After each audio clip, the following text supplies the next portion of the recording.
Welcome back. A father battling to make life better for his son finds himself having to choose either to be the good son or ride along with his quick-tempered brother on a path that could bring hell or high water. Here's ABC Columbia's movie reviewer, Matt Perrone. Welcome to a Labor Day Monday. Based on the numbers, not too many people were interested in going to the theater this weekend, but Don't Breathe did manage to retain its top spot.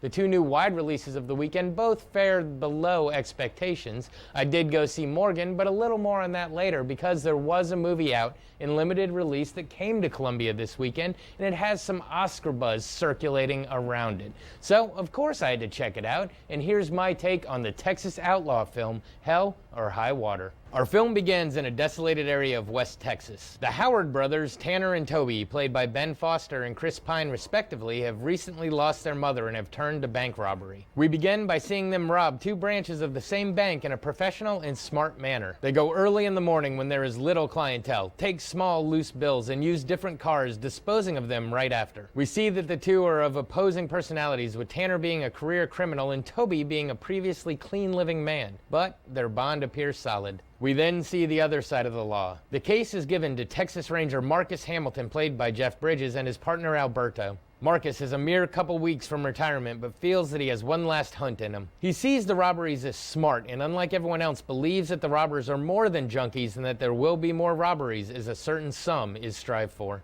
As the movie progresses, it is split into the two stories of the brothers and the lawmen trying to bring them in. We keep getting hints from the brothers that there is a purpose to these robberies planned by Toby, but the plan is only revealed slowly. Meanwhile, the Rangers are closing in, with Marcus constantly seeing between the lines and being able to predict future incidents. The action heats up as Tanner and Toby manage to launder their cash to complete their revealed objective. Of course, it comes to the point of one more needed robbery, and of course problems will arise, finally bringing the two opposing forces together. We as the audience scoot to the edge of our seats as we wonder what the final outcome will be, all the while questioning our definitions of right and wrong and learning what lengths people will go to for both justice and the ones we love. As I mentioned earlier, this movie has been in limited release for the past couple weeks, so I knew a little bit about it, but I really didn't know what to expect going in, which proves once again that going in with no expectations is the way to go, because what an amazing film.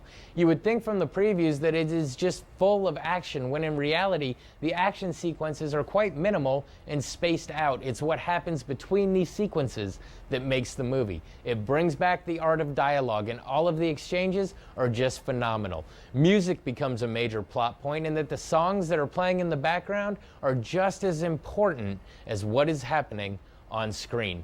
The parallel relationships between the brothers and the two Rangers perfectly mirror each other and show that everyone is alike, but for the smallest of life's decisions. The entire cast is fantastic, and it's always fun watching Jeff Bridges in this new Western persona he seems to have taken on recently.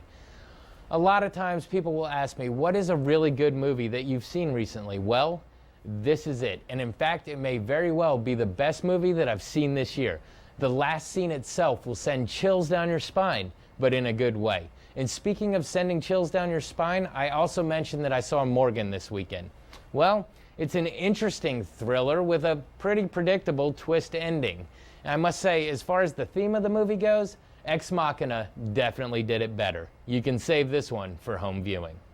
This has been your Monday Movie Musing. Back to you.